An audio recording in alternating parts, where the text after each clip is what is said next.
Hello, everyone, and welcome to the this special webinar on. Oh, hold on, I'm having trouble with my screen. Sorry about that. I promise I was ready when I clicked start, and then things moved around. Hi again.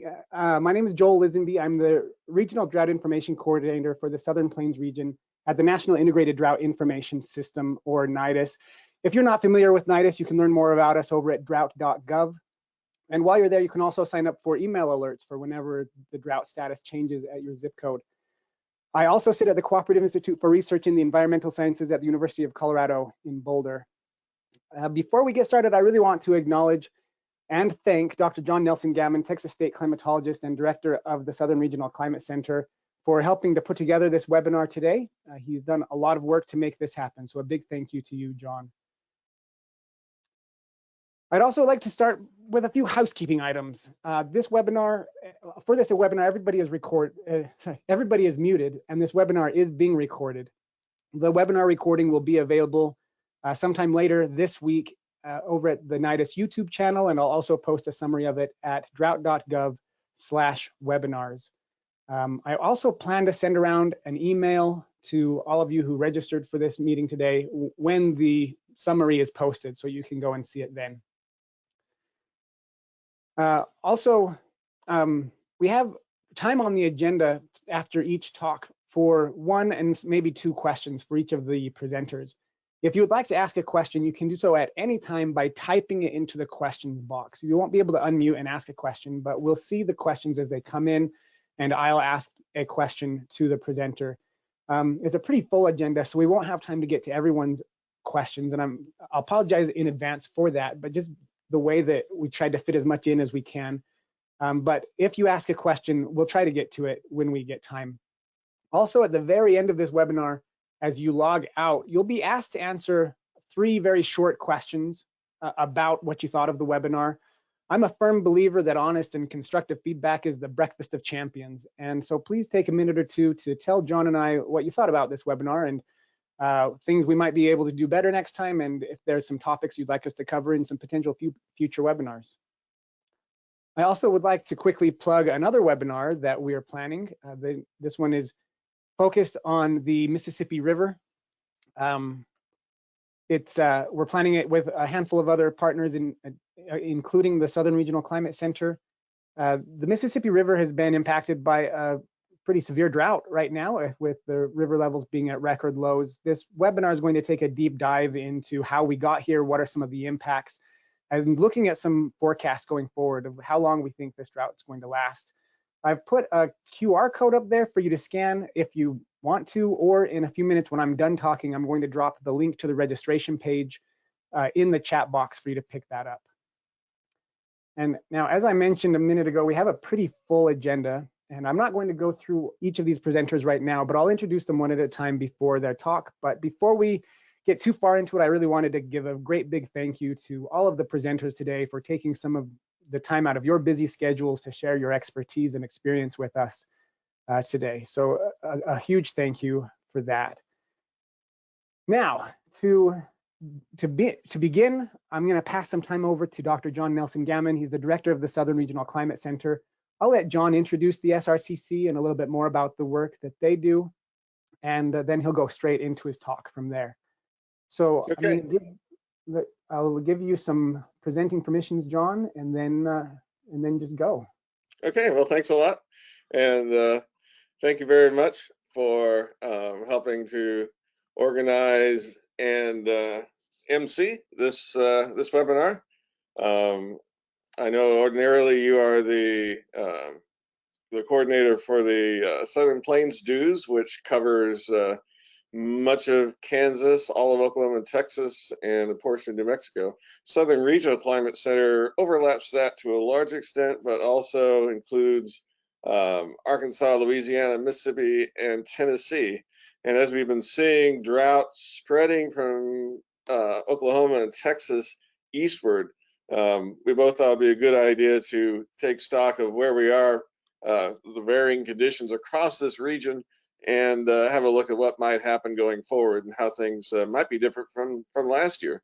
Here's what the picture of drought looks like. You can see every state within the SRCC's region of responsibility is affected by drought, including up to the level of severe drought in every state and exceptional drought present in parts of Oklahoma and Texas. Compare that to last year, conditions, there was drought across the region, but conditions were quite a bit better. And so we've seen degradation from last year to this year across most of every state, except for, say, Northeast Texas and parts of far West Texas and South Texas.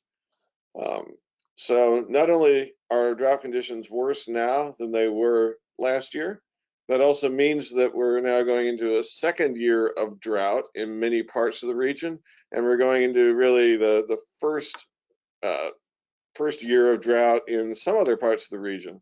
This is how the sequence of drought has played out in each state in this region over the past 4 years. And I've highlighted the year 2022 with the blue line. So for Oklahoma, the majority of the state has been in extreme drought, indicated by the red colors, for most of the year. They thought they were getting out of the woods in the spring when there was a lot of rain, but then flash drought developed, and they've been in the solid drought conditions ever since.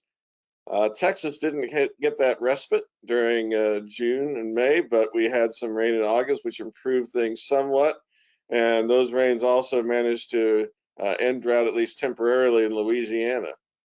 But in the states farther to the east, we've seen 2 or 3 episodes of drought, including over the winter in Arkansas and Mississippi, summer in all 3 states, and now perhaps the most widespread of all 3 droughts is present right now as we speak.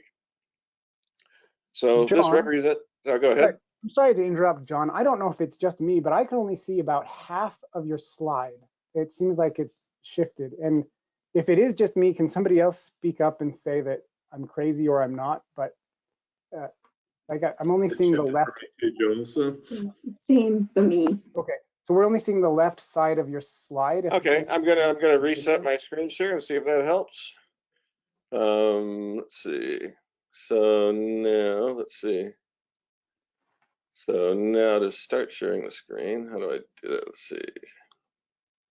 The screen, okay, is that better? Yes, thank you. All right. I'm sorry for the interruption. Sure, no problem.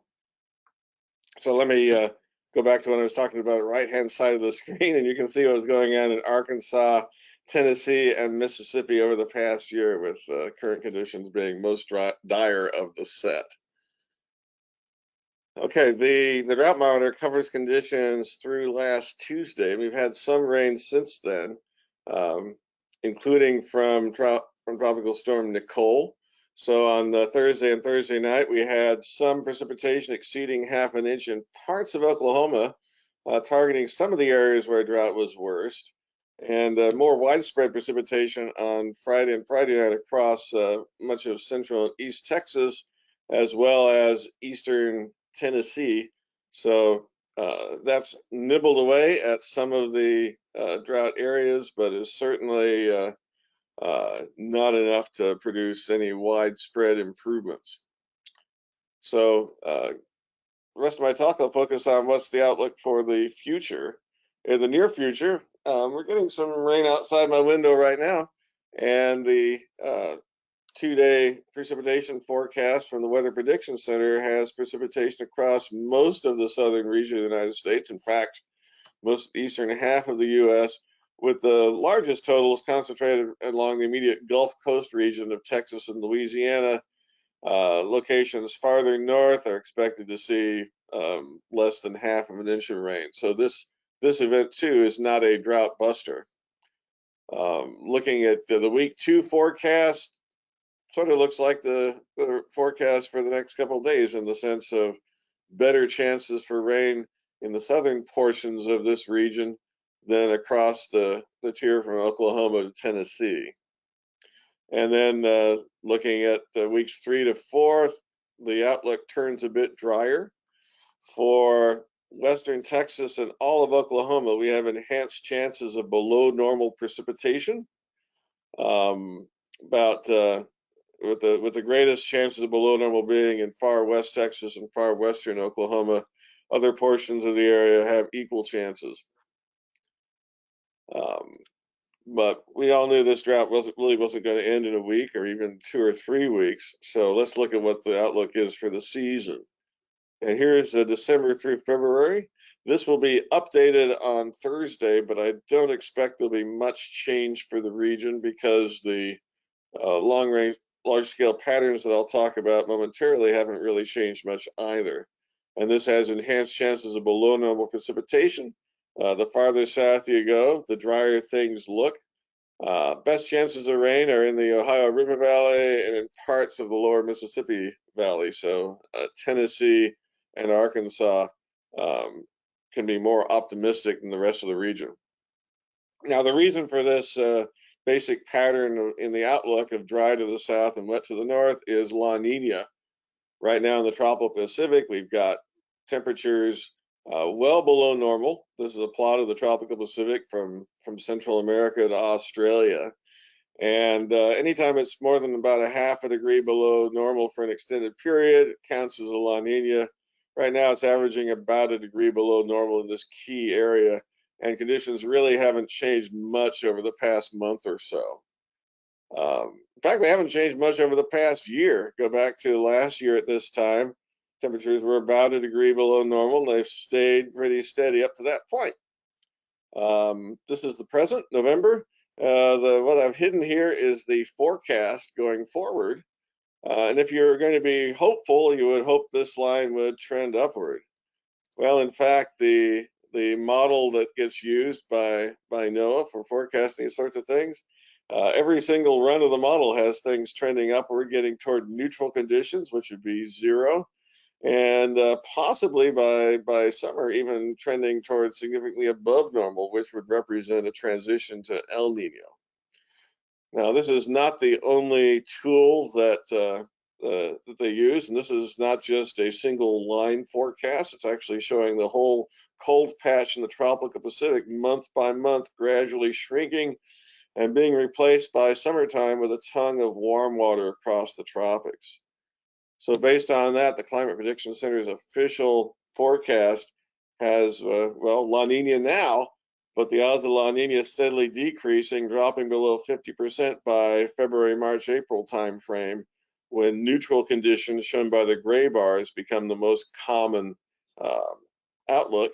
And in fact, the odds of El Nino, indicated by the red bar, starts creeping upward and becomes a significant possibility by summertime and trending toward being perhaps more likely in the fall. Now, this is good, at least on the long range, but La Nina unfortunately will be going strong during the time of the year when it typically has a large effect on our weather. In the summertime, where it doesn't affect our weather that much, it's already going to be gone anyway. So it's good news it's ending, but it's just not ending quickly enough. But at least it doesn't look like we're going to have 4 years of La Nina. This would be the 3rd one in a row. And that outlook is reflected in the seasonal forecast for the spring and summer, with the below normal chances shrinking, being gone by the April or June timeframe. And we have basically toss-up conditions until late summer and fall, when things look promising for the lower Mississippi River Valley. Of course, it'll take a long time for mere normal rainfall to end a severe or extreme drought, but at least this suggests that at least once we get past this winter, conditions will be finally on the road to improvement. So that's where things are right now, and it's just the basic view of where things are going. And I'll be happy to answer any questions that might be out there. We've got one question from Julie. It's about the SPI maps that you showed. What information is used to create the SPI maps, and do they include any consideration of soil moisture? Okay, I didn't show any SPI maps. Oh, okay. So I don't know exactly what the question is referring to. Okay, well, I'm not really. I will say that I did show precipitation maps and drought conditions. The drought monitor is focused on a whole wide range of indicators. They look at the Drought Monitor author each week looks at over 100 maps and takes information coming in, and it's not just limited to precipitation. They're also taking into account temperature and at least modeled and observed soil moisture, and at least reports of impacts on agriculture when assessing the drought conditions. So it's all embedded in the overall assessment from the U.S. Drought Monitor. Great. Thank you. And while I'm pulling up Jeff's screen, I might ask just one more quick one.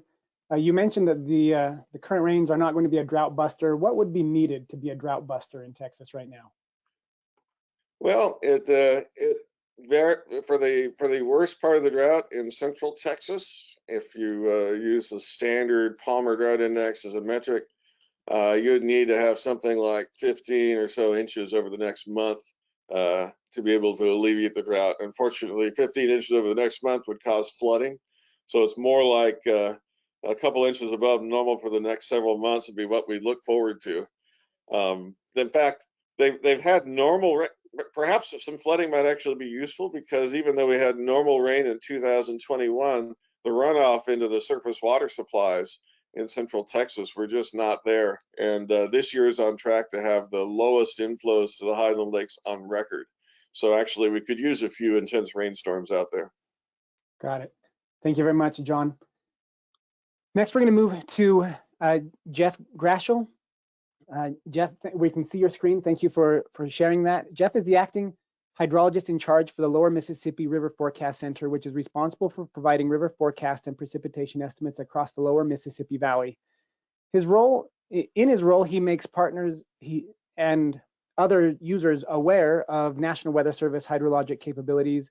He seeks out and understands partners and users' needs, and he provides technical guidance to partners and other users. He also works with weather forecast offices to provide technical guidance and training assistance needed for effective hydrologic science and service outreach.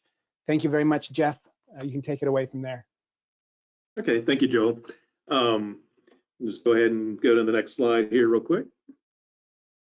Well, I think I'm going to go to the next slide.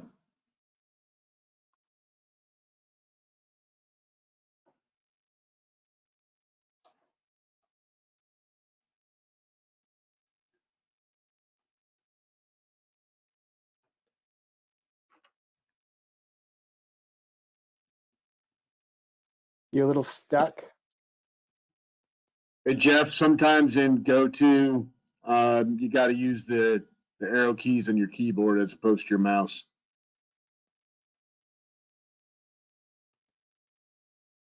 That's what I'm trying to do, and for some reason. That's fine. Let's reset it. I'm going to take presenter permissions away and then give it back again. Okay, sorry about that. That's okay.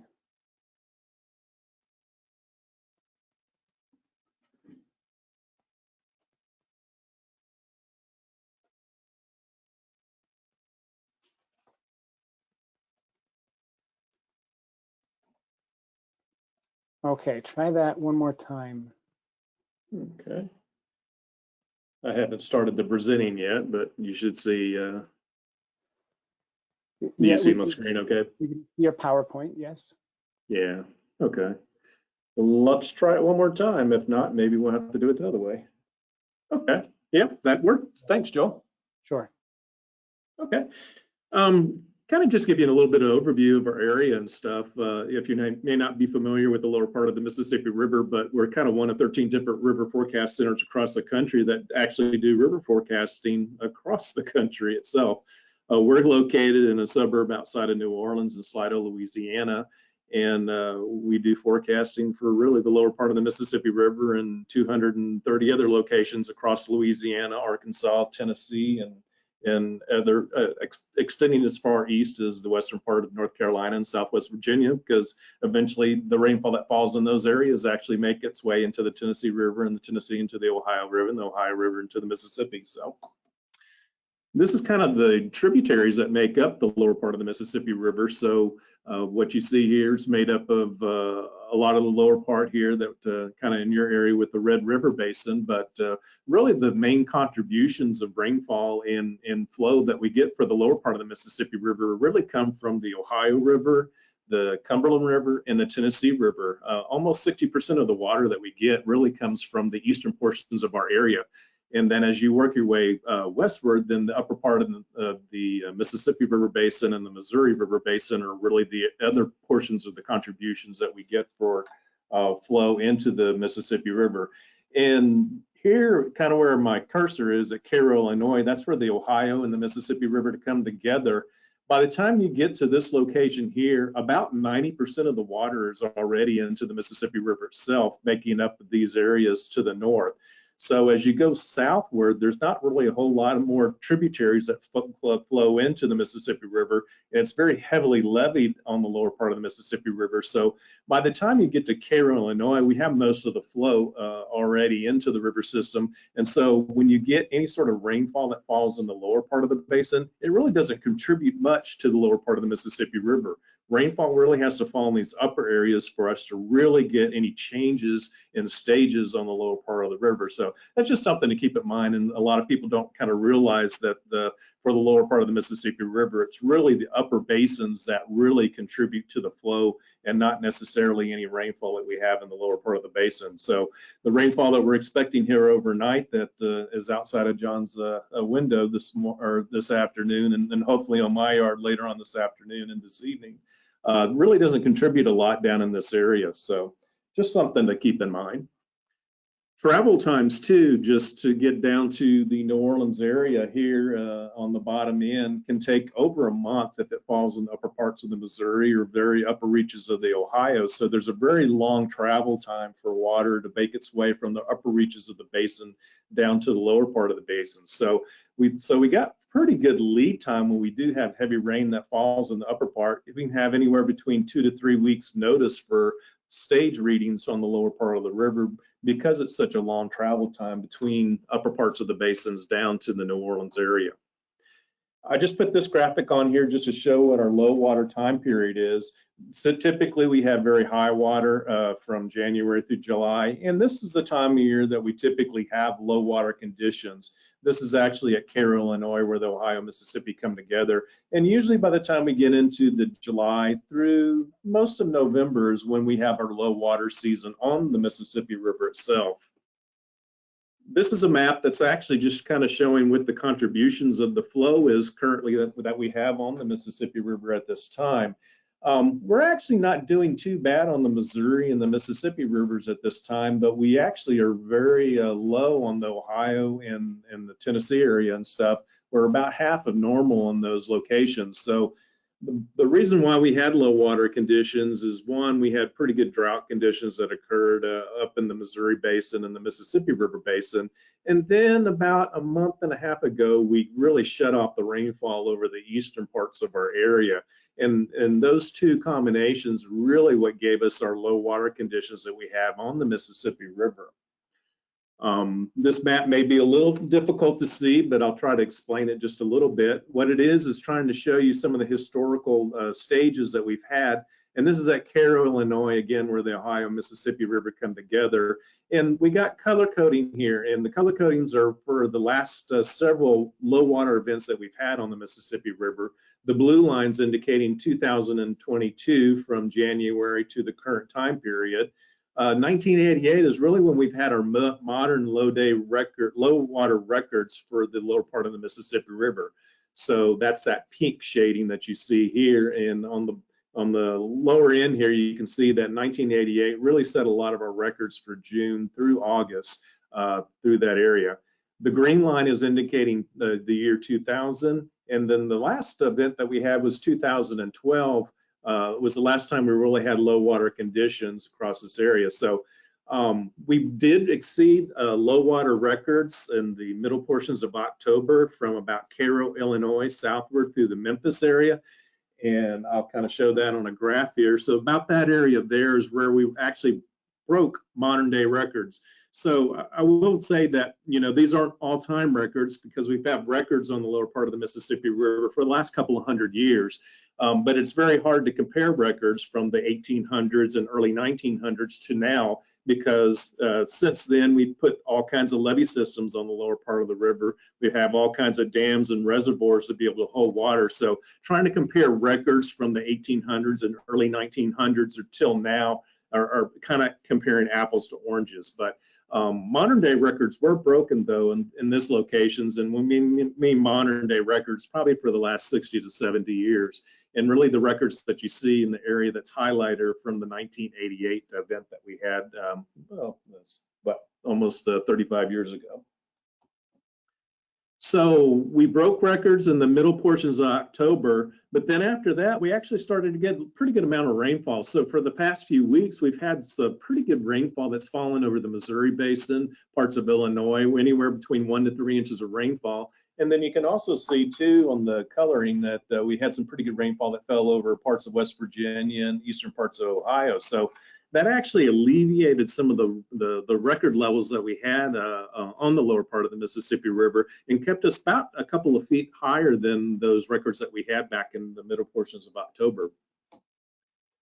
And then unfortunately, Nicole happened to hit the Florida area, but the beneficial rainfalls did come out of it, especially as we went up to the northeast and parts of Pennsylvania and the eastern parts of Ohio and the West Virginia area.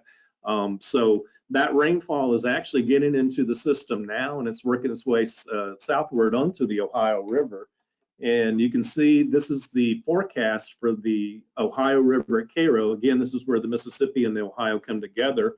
It's already come up quite a bit here over the last, came up over the last several days here. We were at low water conditions earlier in the month, but the rainfall and runoff that are associated with Nicole has already spiked things up a little bit, several feet at Cairo.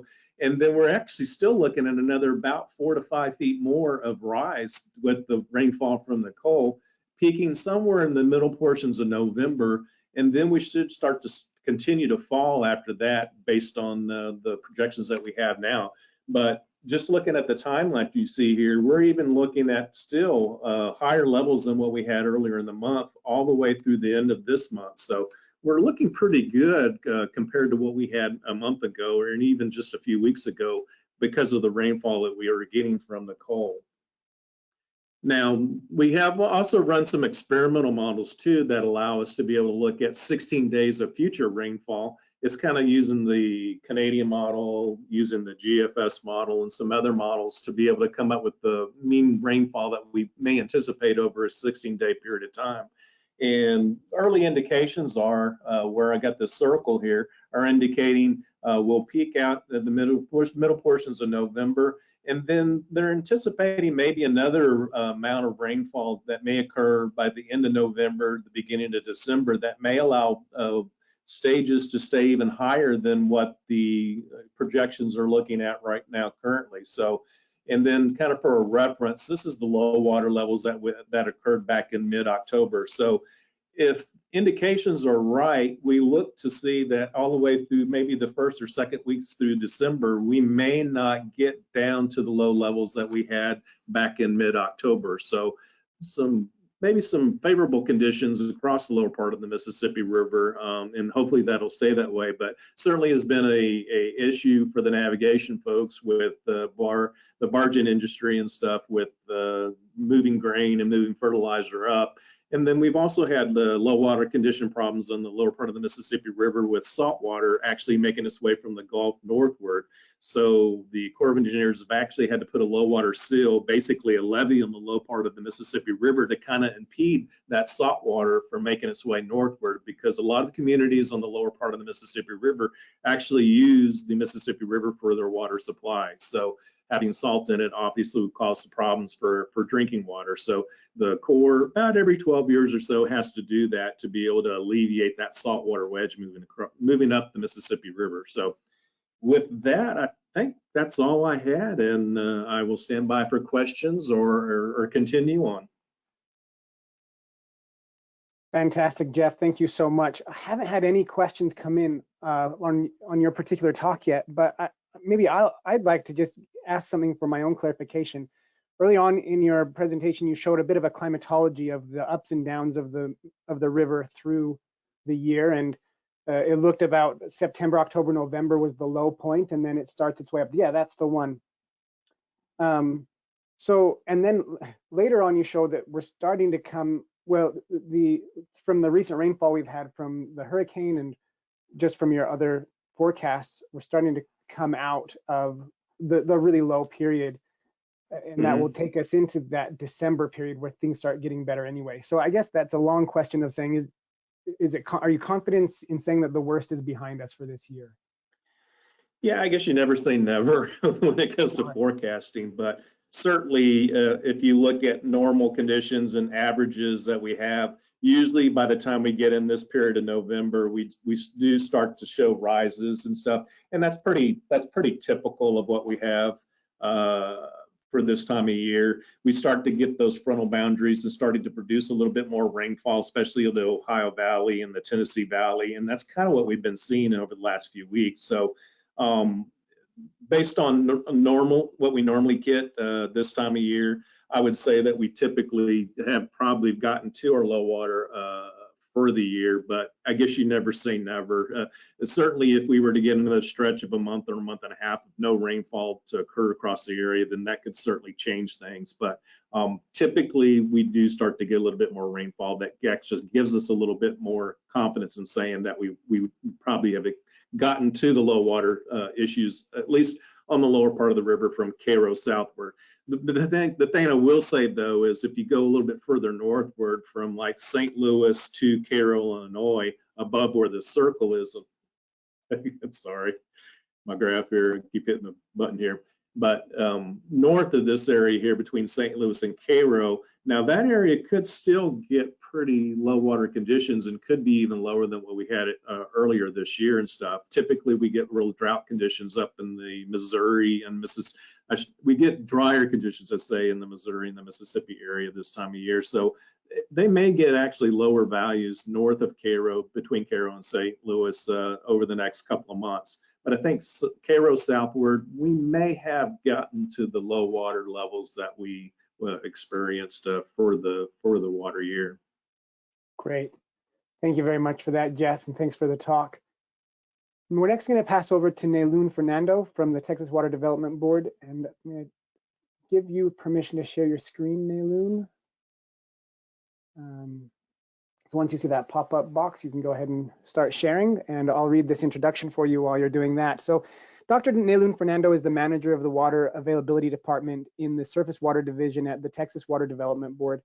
She's responsible for program oversight of technical assistance provided to the regional water planning process, the stewardship of state's reservoir evaporation data program, and the provision of drought and water supply information through the Texas Water Development Board's drought dashboard. She holds a PhD in geography with a specialization in climatology from Rutgers University, master's in climate and society from Columbia University, and a bachelor's with honors in geography from the University of Colombo in Sri Lanka. Dr. Fernando has experience in developing actionable climate information for water resource applications and in drought diagnostics and predictability. She loves designing and executing applied research projects that target knowledge gaps in the estimation of future available water, surface water in Texas. Thank you very much for being here, Niña. We can see your screen, so go for it. Excellent. Thank you, Joe. So I'll be providing an update on water supply conditions in Texas with a particular focus on surface water resources. I will get into the groundwater aspect towards the end of the talk, but most of my slides will be on surface water conditions. Nope. Joel, it doesn't seem to be advancing. All right, we may have to do the same trick that we did with Jeff. I'm going to take presenting conditions away and then give it back and hope that that works. Okay.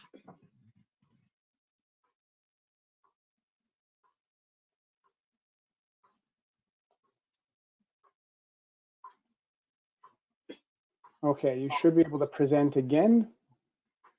Okay, let me just check. Yes, it is working. Okay, Great. very strange, but I'm glad that works. Yeah, thank you.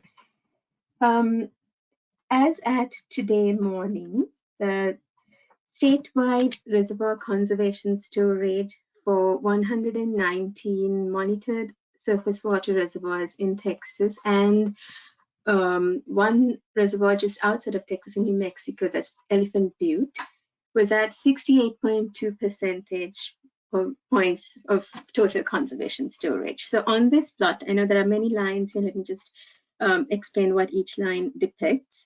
The dark blue line with the filled diamonds, that shows the trace for 2022 storage conditions. The light blue line with filled squares shows the trace for 2021.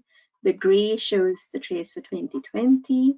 And the dot dash line shows the median storage conditions from 1990 through 2021. So right now, the storage being at 68.2 percentage points full is approximately 12 percentage points below what we would typically be for this time of year. Now, we have tended to compare the current drought with what happened in 2011, because 2011 was a really bad drought year for Texas, and it was the worst one-year drought on record, but its water supply impacts actually extended through 2014 and into early 2015 in parts of the state. So when we compare it with 2011, it is approximately about 8 percentage points higher than what we were back in 2011. That's what the red line with the filled diamonds show. And if we look at what the current drought monitor map looks like and focus on where we see some of the reds and dark reds, wherever we have the extreme or exceptional drought, and then look at the spatial distribution of the storage at the monitored reservoirs, you get some indication of where the storage values are trending lower than maybe 50 percentage points, but they don't necessarily overlap. And the reason for that is that the surface water supply reservoirs are meant to hold supply for multiple years. So it's not necessarily looking at the storage numbers will not necessarily tell you that conditions are very dire just by what happened over the last year, but it's an indicator of where things may be heading in terms of supply. The map on the right is the spatial distribution of those monitored reservoirs. And as at the beginning of November, there were 18 reservoirs that had more than 90 percentage points of conservation storage, about 19 that were less than 50 percentage points full, and 10 that had less than 30%. And this is the map in the center of the page that shows what storage numbers look like from the end of October of 2021 and end of October of this year. So 1 year change in storage numbers, and I put in the 52-week change map from the drought monitor for that same period, so that we can try to identify where we see concentration of reservoir storage at low ends of the spectrum. And while we see the concentration of exceptional drought in the south central region of the state, the reservoirs that have about 25 to 40 percentage points lower than what we saw last year is in that particular region. But you do see some reservoirs that are depicted in the light blues, which show like approximately 5 percentage point increase. But here it is, those are reservoirs that are typically maintained at a constant level, and that's part of the Highland Lake systems there, LBJ, Inks Lake, and Lake Austin. So I would not go in. If you want to understand what the trend over the last year has been, I would look at the I would not look at those light blue triangles in the central part of the state that overlap with the exceptional drought region. But around that region, you do see that it was about 25 to 40 percentage points lower than what we saw last year. The region of the state that has the lowest decrease over the 1 year period is the north central part of the state. So there were like North Texas and the Middle Brazos River Basin. They had reservoirs that had less than 40 percentage points full compared to last year at this time. And I did include the 52-week change map for New Mexico just to give an idea of why we are seeing some improvements in storage at Elephant Butte. Conditions were quite a bit lower last year, so with all the rains that have come with the southwest monsoon and such, things have improved along the border. And then if we go into regions and take a look at how storage compared to the last year, then 2011, we get a varying picture. For the lower Rio Grande Valley, we know that Falcone Reservoir was at record lows earlier in the around the end of August, like middle of August. So earlier in the year, storage was really trending down and it hit the record low values. And then with the rains that fell over parts of Mexico and in the upper Rio Grande Valley, there was an increase in storage. But again, now in November, you see that it has gone below record lows. So currently it's at 14.1 percentage points full, and that's approximately 24 percentage points lower than what we would see at this time of year when you look at the median values of this storage. And then if you take a look at conditions in the south central region, which really coincides with that persistent area of extreme to exceptional drought in the drought monitor map. This is a plot of the reservoir storage for Lake Travis. That is one of the big reservoirs near Austin, and it provides a lot of water supply for the south central region. It's one of the lower Colorado River Authority reservoirs, and it's part of the Highland Lake system. Currently, storage is 46.2 percentage points, and that is about 38 percentage points lower than what we would see at this time of year. And moving on to north central Texas, here is a plot of conservation storage for Proctor Lake. This is one of the Brazos River Authority's lakes, and it's in the Brazos River, it's in the part of their system's operations. The Proctor Lake's conservation storage is 43.4 percentage points, and that's about 42 percentage points lower than the median for this time of year. And here is a map of county reservoir storage. And this depicts only counties that rely on some percentage of their water supply from surface water reservoirs. So anywhere that you see grays, those are counties that do not rely on surface water. So they would be primarily relying on groundwater. So we see that in North Texas and the Panhandle, you see about mostly the Panhandle region, storage is less than 10 percentage points, and then in the lower Rio Grande Valley, it's less than 40 percentage points.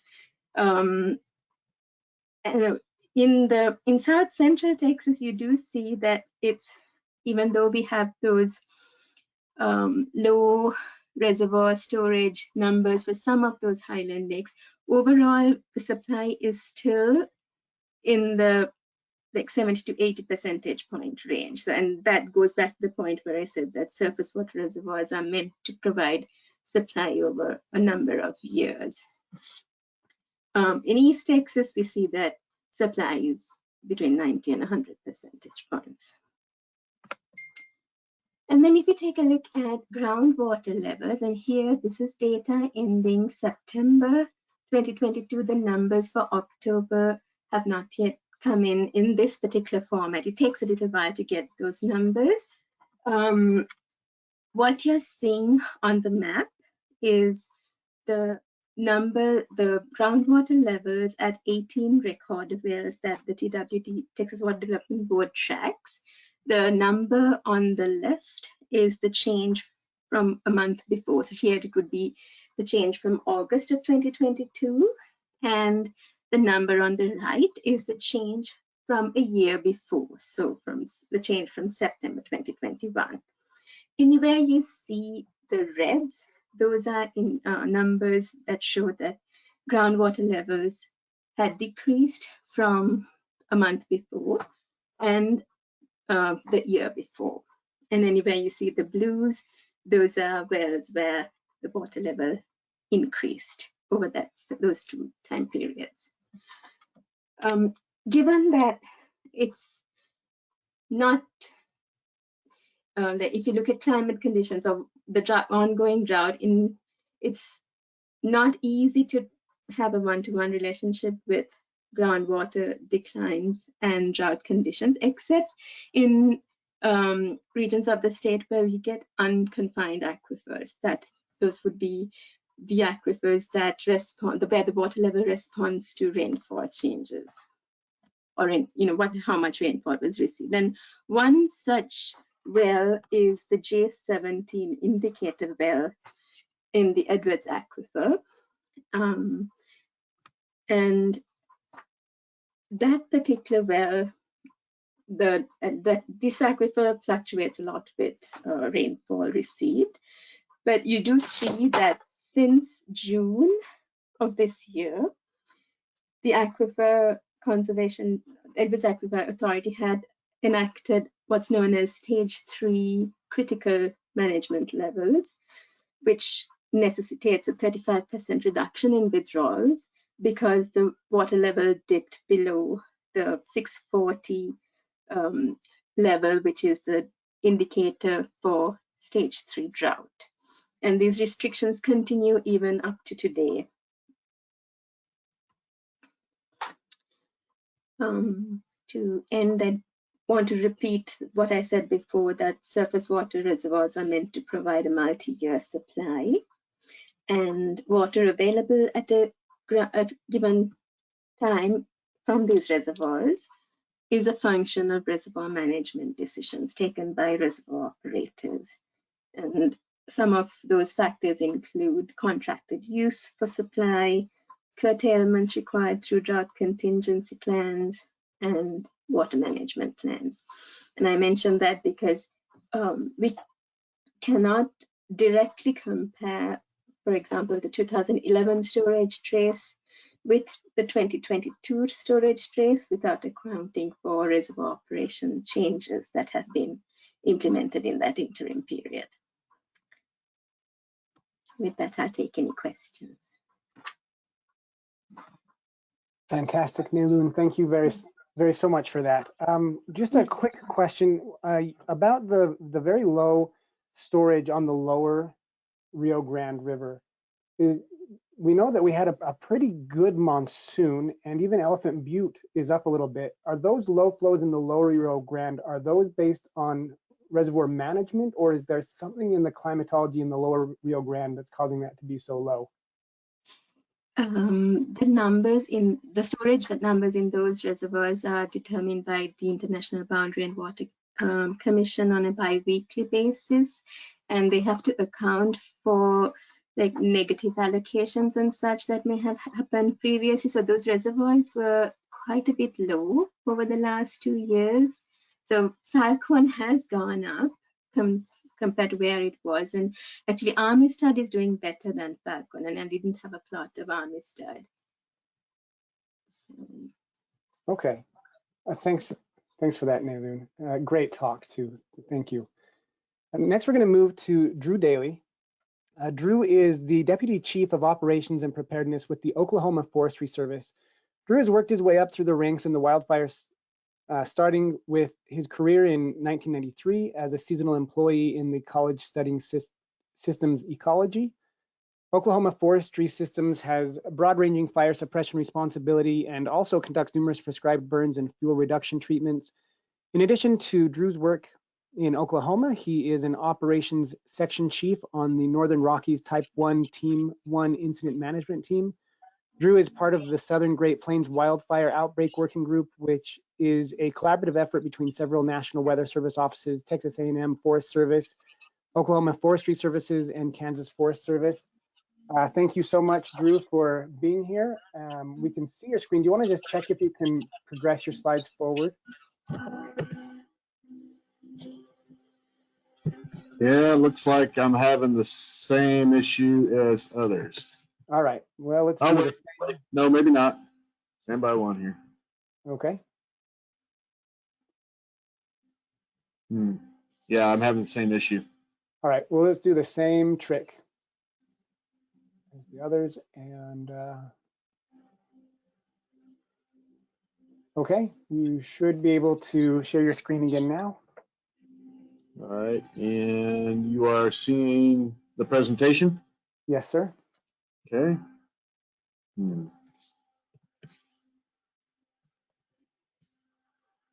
Well, let me close out of this here real quick. And let me open that back up, because it did not want to share again.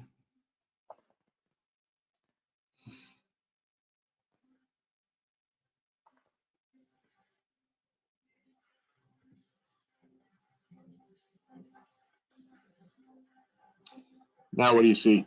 Oh, we're seeing your presentation. Okay, looks like we're there. That's good.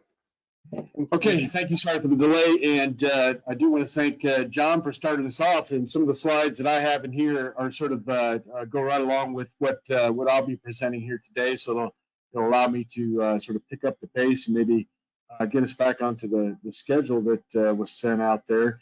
I do have acknowledgement here to the National Weather Service, and that is because both myself, Steve Cobb, and Todd Lindley, both of those guys are science and operations officers with Tulsa and Norman weather forecast offices, respectively. We did a joint presentation last week, as we regularly do, and just adapted some of the work that we did last week and carried it forward to this presentation. So I want to acknowledge their input into that. And just first, I have down at the bottom here, it says drought, La Niña fuels, oh my, and the oh my is it's a pretty complicated set of circumstances that we're in for the remainder of this calendar year and through the dormant season on the Southern Plains. I will be focusing my discussion here today on Oklahoma, but it can generally be extended across the Southern Plains just because of similar climatology, fuels, and the fact that we do cooperate and work together very closely. So the oh my part is the fact that we are 2 years into a drought, a triple dip on La Niña, and then leaves us with a big question: is what did happen with the fuels? As you all know, we have to consider the fire environment holistically and consider the inputs of fuels, the inputs of weather, and then also the input of topography once the fire is on the landscape, to truly understand what is expected to happen or what we are observing. And so I'm going to just show a quick little, not quite as fancy as what was shown earlier, just a quick little progression of one observation per month over the course of a year's time here. And you will see that there in June, July, we did see a bit of a recovery. Just thanks for some rains. And unfortunately, those rains just shut off, and a lot of the warm season grass growth or herbaceous growth was sort of stunted, and leaves us with diagnosing where we sit going into fuels dormancy as to what's the fuels component going to be in the coming months with relationship to the wildfire world. As was shown previously, sort of the projected probabilities of ENSO and with that persistence of La Niña through the early part of winter, and then potentially transitioning into the ENSO neutral mindset. I won't go any deeper on that just because it was already presented, but as you all know, the typical La Nina winter on the southern plains, especially for Oklahoma and Texas, tends to be drier. Temperatures are a little bit, can vary a bit, but the overall trend, though, is the drier piece. And coming off the drought, or within the drought, we do expect for that to continue. I will say that I do have the little bubble there that a wavier jet stream can allow for the periodic cold intrusions and storm systems. And we're actually seeing some of that right now, which climatologically, the latter part of October, first half of November typically is a more active period, both severe weather and then precipitation-wise here on the southern plains. And we're seeing that, which is obviously giving us a little pause in the wildfire activity across the area. Also, just looking at the projections over the course of the season, I will focus the attention on the bottom half of this slide, and just noting that the trend is for below normal precipitation, and we move into that more equal chances, if you will, of normal temperatures, and which is not all that unexpected because the average winter temperature departure during La Nina, and there have been 28 La Ninas since 1925 that are in this data set, just sort of shows us that on average, the 3-month winter temperature is about a 0 to just about 1 degree above normal, and which does lead us to that tendency for the above normal temperature, but it's not quite the influence over the season as it is on a day-by-day basis. And so in those 28 La Ninas, about 65%, we're in that range of 16 to 20 of those La Nina periods where temperatures have been ranging above normal.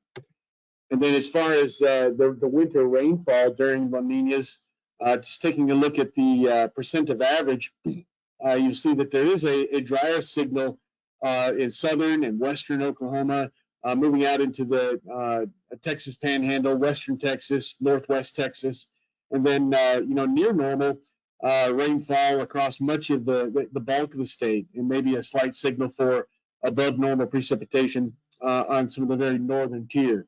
I will say when you look at the below normal and the near normal areas there, that we are in the grips of a pretty intense drought, and very thankful for this pause that we're having right now with a little bit of a wetter weather pattern, and that but do expect to see us return to that drier regime. So what does all that mean on the fire ground? And a little bit of a complex looking graphic here, but basically the green lines, you can ignore the gray lines on the bar charts there, but the green lines are El Nino or neutral. Red were predominantly or entirely La Nina years, and even though a triple dip in the La Nina 3 consecutive years in a row is rather rare, we did have one in very recent history in that 16 through 18 period. And on the left-hand side, you'll see that fire response is above normal during those La Nina periods, and then total acres burned is well above normal. In 2020, you'll see that there's sort of a rainbow effect on there, and that's because we were sort of transitioning into it. And then on 21, I sort of had that hashed out. I don't know how well that shows on your screen, but that was because the 21 La Nina was, especially during the dormant season, winter into early spring, was of the Mordecai variety, and I think which was very appropriate. So if you take a look at that, and just statistically, when we are in La Nina conditions, typically on the southern plains, we're burning about 7 times more the acres than we would normally in outside of La Nina influence, and then also about 1.7 times more fires occur. Now, that does not mean that a fire that would normally be 1 acres is going to be 7 acres, or a fire that would be 10 acres is going to be 70 acres. That's not the way it works. Most of the acres burned in a La Nina season are the result of a handful of very impactful, significant fires, some of those being categorized as mega fires, or those exceeding 100,000 acres. And so when we take a look at where we stand right now, La Nina, drought, rainfall deficits, then we start to begin to overlay the fuels component into that fire environment equation. We have to take a look at what the typical progression of a high-end statewide fire season would be, or it could be regional wide.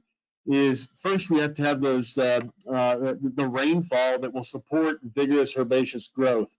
Grass, forbs, and other herbaceous contributors are the main carrier of a flaming front when fire is moving across the landscape. And so we have to evaluate that. Beginning on then also the onset of La Nina, or introduction of La Nina, where we tend to get that a little bit warmer and absolutely much drier expectation throughout a particular season. Onset of a drought, accelerated drying, periods of accelerated drying, fire effective weather systems, and then fire in the landscape. That's sort of the typical progression of those high-end statewide fire seasons. I'll take a quick pause right there and say that on the Southern Plains, we have there's hardly a day goes by within Oklahoma Forestry Services that we do not respond to some kind of a wildfire in the state of Oklahoma.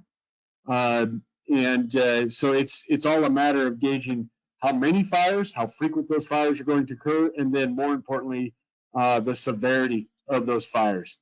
And so we sort of classify that typical progression into what we call a domino fall process. And we look for some of the telltale signs to build our situational awareness. And those telltale signs that build upon each other are, can we have the growing season rains? And looking into the year of 23 and considering where we were at in 22, growing season rains, we started the growing season off decent with some pretty impactful drought indices and rainfall deficits. And we had a brief period where we did bring on some moisture that started some growth, but then the rains basically shut off in June and really retarded herbaceous growth on the landscape at large. So that effective herbaceous growth, boy, not really. And onset on La Nina, we're in the triple dip, and 3 years consecutive. So the onset's really not the concern, it's a continuation of La Nina. Persistent dryness, absolutely.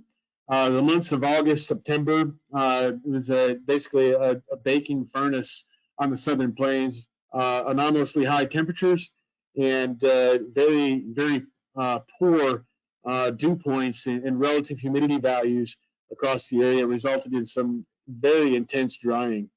And so that persistent dryness has continued. And then transition toward drought. That's a pretty key phrase there, is the transition piece of that. We are drought ongoing. Wildfire seasons typically are worse when we are entering drought as opposed to in a persistent drought.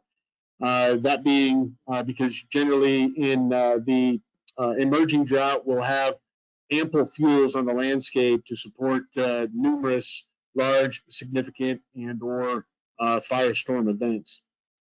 So basically, it leaves us at the tail end of here is looking at where we go from here is will we see those periods of accelerated drying.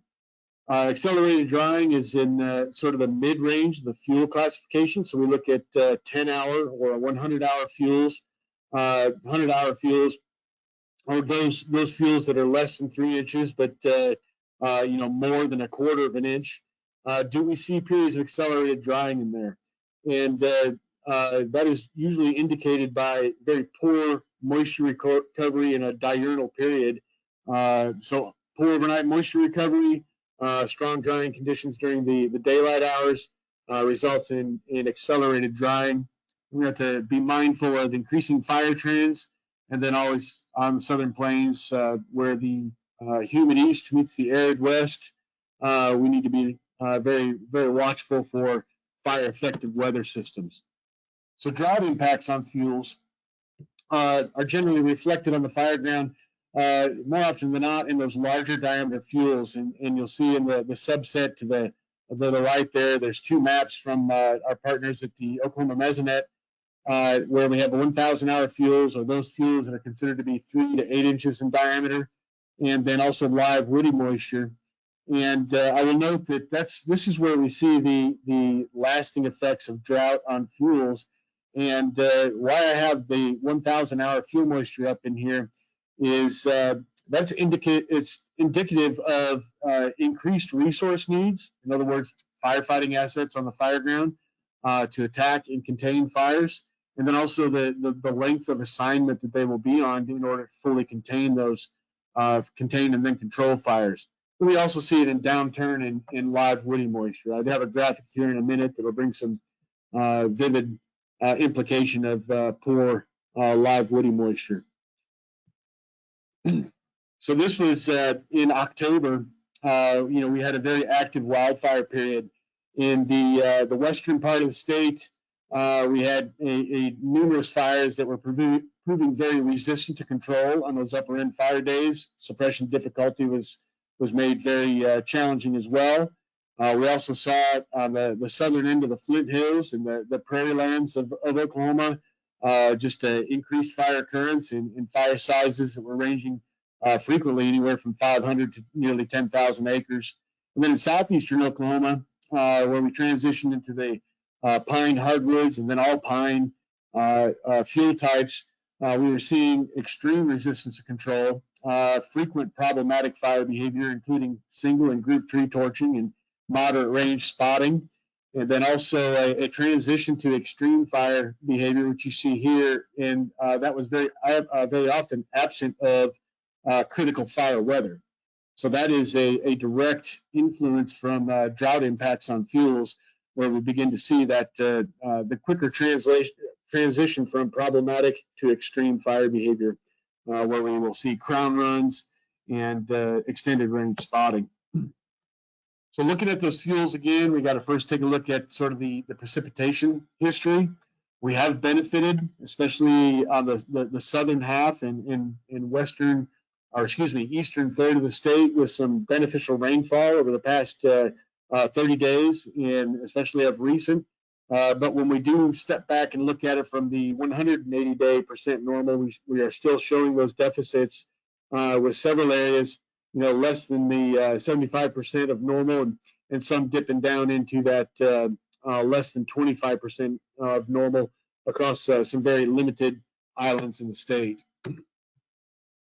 So herbaceous fuel loading, we are in the process, our agency is in the process, as we always are in the first half of November, doing our fuel assessment across the state, which is ocular observation, and then we also have photo plots that we take of year after year to sort of compare herbaceous fuel loading from year to year. But the grass cast off to the left here sort of shows a comparison to a 38-year mean, and you can sort of see that there's a lot of yellows, browns, and reds that dot the landscape across the southern plains, pointing to maybe an indicator of lower than normal herbaceous fuel loading.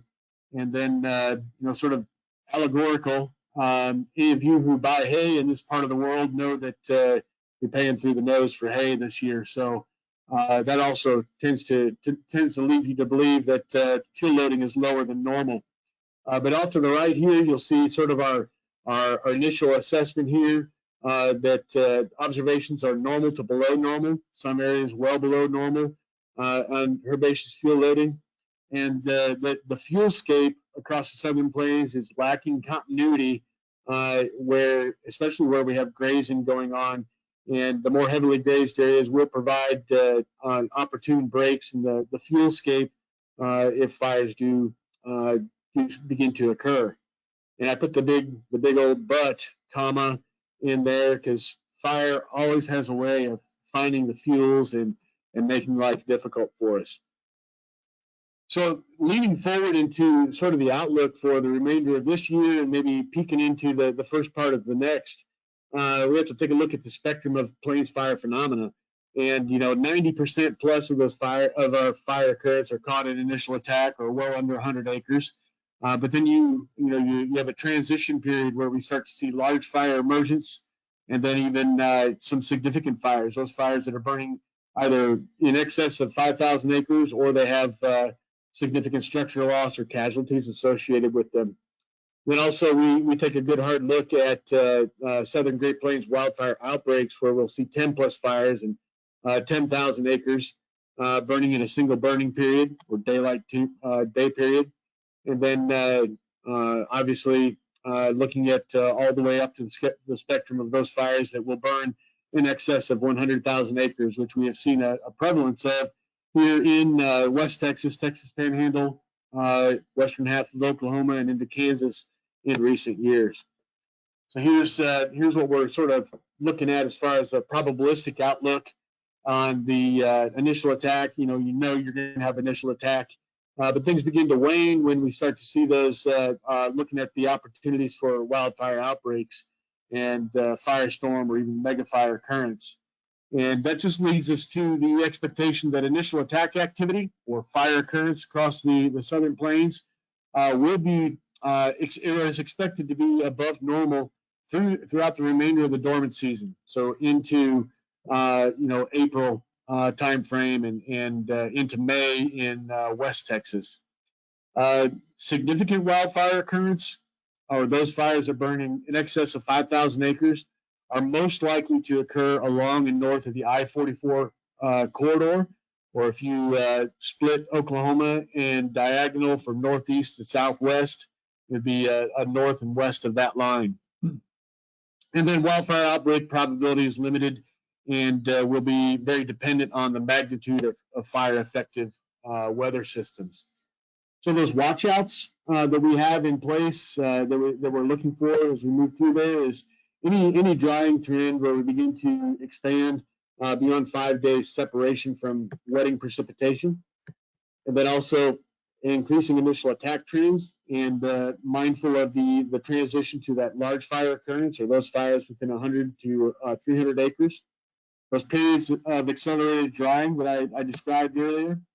Energy release component, which is a composite fuel moisture, when it's pushing past the 50th to 75th percentile. Drought persistence, especially that in the southwest, and then fire effective weather systems, including dry line intrusion, especially those dry line intrusions that are followed subsequently by dry cold fronts, presence of a low level thermal ridge coupled with the dry line, and then positive temperature anomalies of 15 degrees or greater are always signals that we watch for. And then, if we end up issuing a fuels fire behavior advisory, which I don't predict we will right now, but that's always a sort of a watch out. I did mention energy release component, and I'm just about to wrap up here, Joel. I did mention energy release component, and it has a strong strong connection to resource commitment. And the higher that value is, the more resources required on the fire line, and also a longer time commitment. And then finally, I'll just close up with this. We do, as Joel mentioned, we do engage in a cooperative effort with the National Weather Service offices in the Southern Plains, Texas A&M Forest Service, Kansas Forest Service alongside of us, in the Southern Great Plains Wildfire Outbreak Working Group. And we transition from more of the deterministic forecasting methodologies that many of us are familiar with, such as red flag warnings. And we are transitioning to where we are looking at this from more of a holistic fire environment perspective, fuels, weather, and where fire occurrence is most likely on the landscape. And we're transitioning to where we focus on a probabilistic outlook as opposed to just the deterministic versions. And here's an example was a probabilistic outlook that we issued on April 12th.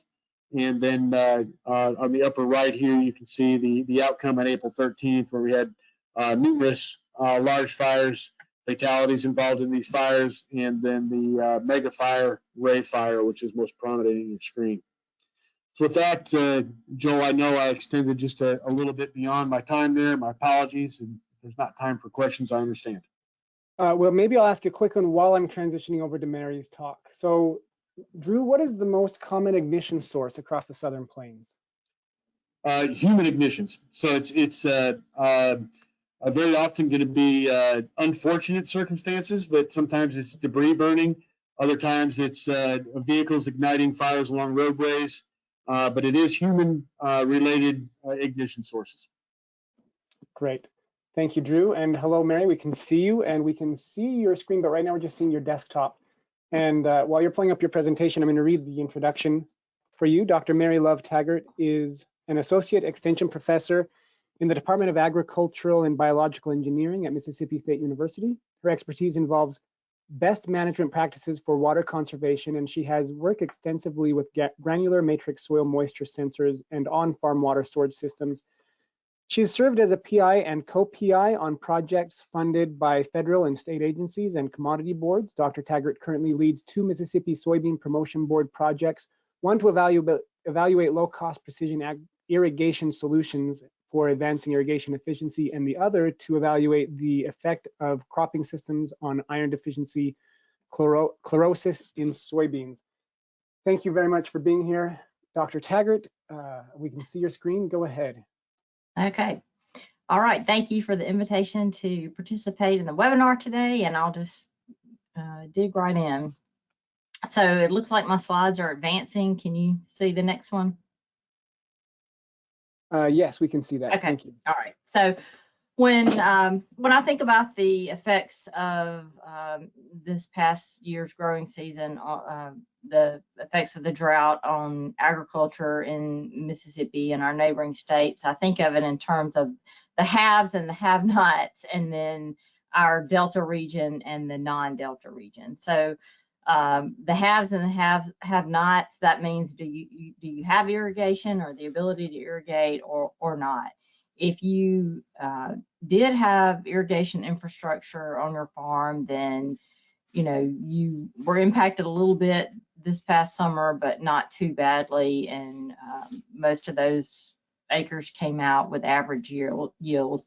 If you did not have irrigation for our dryland acres, those are the ones that suffered more for sure.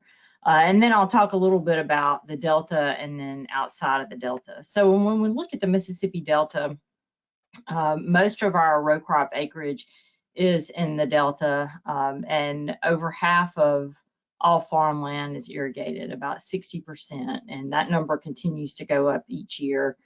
We have had more restrictions when permits come up for renewal, such as, instead of getting a 10-year permit, you can only get a 5-year permit. But so far, no permits have been denied. So we typically see an increase in irrigated acres each year.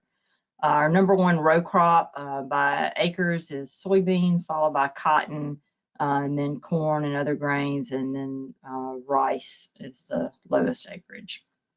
And you can see in this graph here, in dark blue is the percent of row crop acres in the Delta versus the Mississippi total acreage in the state. So the Delta and really statewide, we get about 56 inches of rain on average per year. And really over the past 5 years, we've been a little bit wetter. However, we only get about 30 to 35% of this rainfall during the growing season. So over the past year or so, as I've traveled around the country, we don't get a lot of sympathy here in Mississippi when we, talk about water needs, because we get so much rainfall per year annually, and that is true. However, we don't usually get enough during the growing season when we need it for growing crops. So in the Delta, as I mentioned, approximately 65% of that acreage is irrigated, mainly from groundwater from the Mississippi River Valley alluvial aquifer, which is a shallow alluvial aquifer that we share with some other states. In the Mississippi Delta portion of that aquifer, we have more than 19,000 groundwater permits that have been issued, And as I mentioned earlier, we continue to see an increase in the number of wells and irrigated acres each year. The Mississippi River Valley alluvial aquifer has the second highest pumping rate in the U.S., only behind the High Plains aquifer. And then in past years, as we've seen an increase in the number of irrigated acres, we've seen decline in those groundwater levels in the Mississippi Delta, and those have been most severe in the central part of the Delta. And this graph shows you the annual precipitation and then the amount of that precipitation that's received in May through September. So in the Delta, we are primarily using groundwater for irrigation, and these numbers are a little bit dated, the dots here, but I included this just to show you the difference in how many permits we have for groundwater use versus in the blue, how many permits we have for surface water use. So in the Delta, we have, I guess, a little bit of a double defense against drought, because we have access to groundwater, and then a lot of producers have also started using surface water. So they don't take out their groundwater wells when they put in surface water ponds, but we've seen an increase in use of surface water where those groundwater declines have been greater. So just to kind of reiterate what I was saying earlier, if you look at this graph, we see in the months of April through November, our evapotranspiration is much higher than our monthly average rainfall. But December through March, and these are critical months for us here in the state, that's when our rainfall exceeds evapotranspiration. So especially from a surface water irrigation perspective, those are the months that we tend to refill those ponds. So looking outside the Delta, I'll just highlight a couple of specific things to consider. We are the #2 state behind North Carolina in sweet potato production, and I want to give credit to my colleague, Dr. Lauren Harvey. He's our state sweet potato specialist, but the drought definitely was hard on sweet potato production. The acreage was down a little bit. We had decreases in yield with some crop loss claims. The earlier transplanted slips in May, when conditions were good and soil moisture was adequate, those looked pretty good. But for any slips that were transplanted after May, late May, going into June, we had a lot of losses there. We did have an increase in irrigation of sweet potatoes this year, with some production shifting to the Delta. But of all of our sweet potato production, it is mainly focused in 2 counties in our state, Calhoun County and Chickasaw County. So these are just a couple of images of where the slip has actually died, just not only due to the lack of rainfall, but high soil surface temperatures. Then also outside the Delta, in this area of the Blackland Prairie region in Mississippi and Alabama, we have a lot of issues with iron deficiency chlorosis due to high levels of calcium carbonate in the soil. And drought seems to amplify the impacts of iron deficiency chlorosis. It's definitely exacerbated by those hot, dry conditions. So these are just a couple of images to illustrate. Outside the Delta, the primary source of water for irrigation is surface water. Also, kind of a difference between the Delta and outside the Delta. In the Delta, we have irrigation with mostly flood irrigation, furrow irrigation, and then outside the Delta, it's mostly with sprinkler irrigation and surface water. So if you're outside the Delta and surface water is your only source of water for irrigation, then you want that pond to be full in the spring, going into the growing season, and then you have a finite amount of water to use throughout that growing season, depending on how much water, how much rainfall you get during the summer. So these are a couple of images from ponds in the region northeast Mississippi that just shows, you know, we've never seen these irrigation ponds this low. On the left side of this slide, you see the pond during the winter when it's full, and on the main image, you can see how low it was this past summer at the end of the season. And so I know farmers with, you know, who were only dependent on surface water for irrigation, you know, they were making decisions of, you know, do I need to go ahead and terminate irrigation a little early on my corn so I can save water for my soybeans, those types of things. Also, just talking about the effect on crops for this past year. For corn, we had a little bit of a wetter spring with some freezing temperatures in March, which delayed planting in some areas. That resulted in pollination occurring during June when it was hotter and drier, and those high nighttime temperatures resulted in kernel abortion. And also impacted pollination a little bit and thus yield. So we were down a little bit from an average. Normally we average between 174 and 189 bushels per acre, and we were down to 172 bushels per acre, according to Dr. Eric Larson, our corn specialist. And then for soybeans, our soybean specialist is Dr. Trent Irby, and according to him, our average soybean yields were about on par with around 54 bushels per acre. And it varied good to bad, just depending on whether you had irrigation or not. Our dryland acres, of course, were hit much harder. And then for cotton, our cotton specialist is Dr. Brian Paralisi. Our cotton did really well with those hot temperatures, hot, dry conditions. But we had a couple of heavy rainfall events in August, which caused a little bit of boll damage and delayed harvest in some areas. But the biggest damage in cotton was on early planted acres. Our early planted dryland cotton suffered the most. So looking forward to the future, this graph right here just shows the effect, the seasonal effect on those groundwater levels in the Mississippi Delta. The blue line shows the spring water level, and then the fall line shows, the orange line shows the fall water level where the aquifers pump down at the end of the growing season. And then the gray line shows annual drawdowns. And we see that, as I mentioned earlier, we've actually been a little bit wetter the past 5 years. And so we've seen a little bit of a decrease in those drawdowns and a slight rise in groundwater level, but I imagine after this past year that's gonna be going back down. So we really need our average rainfall amounts to be normal December through March to replenish the aquifer and replenish those surface water ponds in the Delta and outside of the Delta. Another thing to consider is having adequate rainfall for cover crops.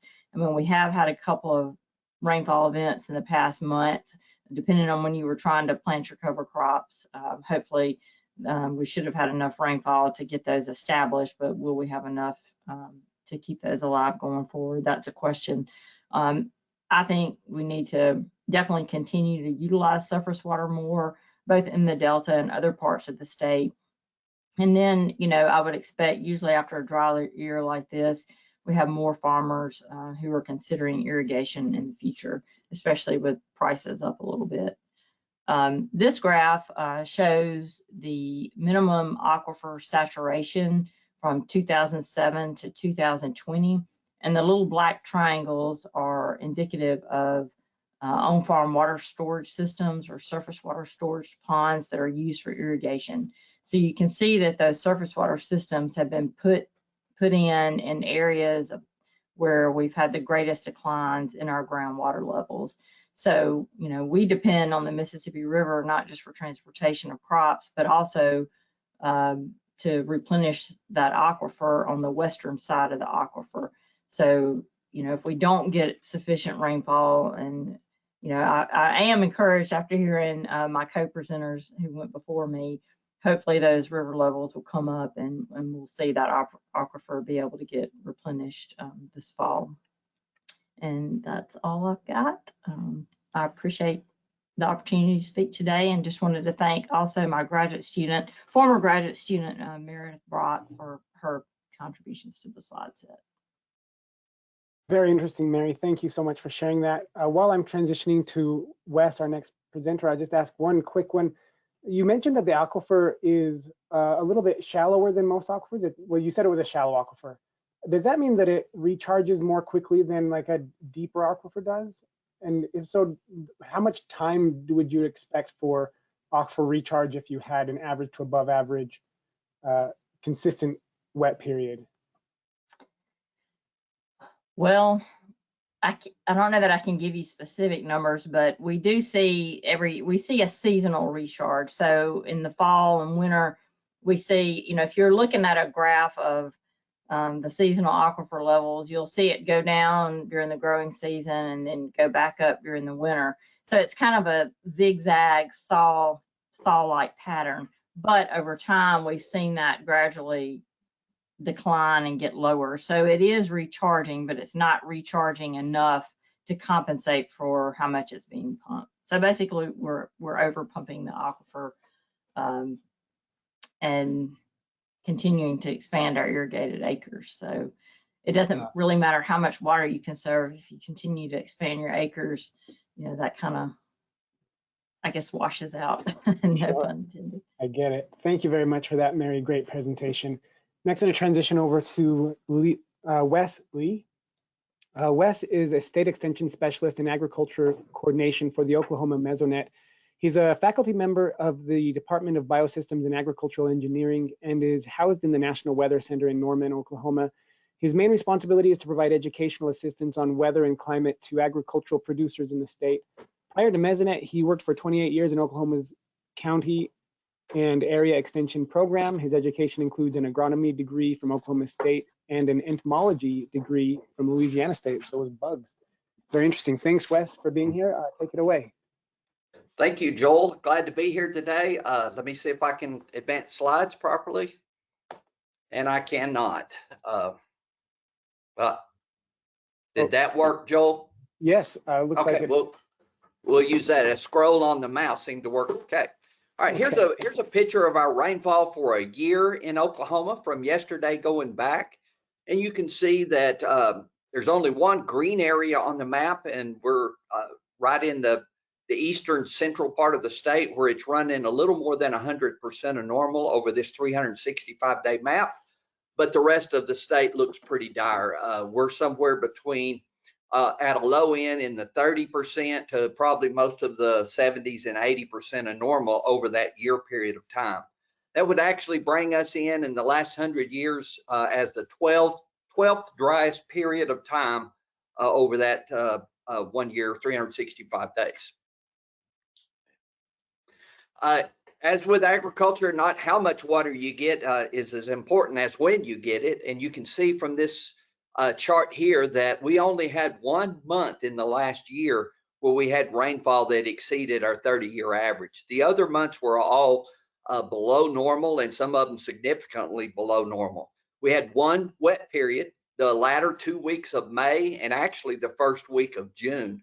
All of the rainfall in June came in pretty much the first week of that there. And you might notice that in October, we actually got a little bit of recovery, but we're still, for the month of October, was below normal. We also experienced one of the hottest summers on record with us, a hottest summer in the last 10 years, certainly for Oklahoma. This happens to be days above 100 degrees Fahrenheit. So you can see in a lot of our crop areas, 40 or 50 days was not uncommon on heat. We've already been through several presenters have showed the maps of the drought index in Oklahoma, but wanted to make one comment. We do have a long-term drought that was interrupted a short period of time by one wet period. So you can see half of the state before our 3-week wet period in late May, early June was in a pretty significant drought. And then we kind of reset the drought monitor, probably got a little overzealous at wiping out some of that drought because it didn't take long for us to move right back where we were. In fact, it got much worse. So here's some soil moisture data from the period of time right after that 3-week wet period. One of the reasons that we did reset the drought index, this is our fractional water index map. So 0 is as dry as the sensor can read. 1 is as wet as it can read at the 10-inch level in the soil. So the greens on the map indicate very good soil moisture for most of Oklahoma right after our 3-week rainy period, with the exception of parts of the Panhandle. Just 30 days later, you see in July, 30 days later with no rain and those temperatures well above normal, we pretty much used up all of the groundwater moisture in the state. They're down to that 10-inch level. So that's a classic example of what a flash drought is. So I like to refer to it as a long-term drought interrupted by a 3-week wet period, a very intensive flash drought that put us right back into that longer term drought period of time. Okay, here's our latest drought map from last week. There you can see it actually probably peaked around October 20th as our worst conditions, but as of last week, we have 100% of the state abnormally dry or in some level of drought, and most of that in the drought levels, some of it all the way obviously to D4 levels. How did that impact our crops? Well, in Oklahoma, our largest crop by far of planted acres is wheat. This is our 21. Of course, we plant in the fall of 21, harvested in the spring of 22. And you can see the red line is yield. The blue bar would be bushels, millions of bushels of wheat. We were about 60% of last year's production this year. So a significant reduction in wheat bushels produced, and you can see that it was one of the lowest yielding per acre yields that we've had, at least in recent terms.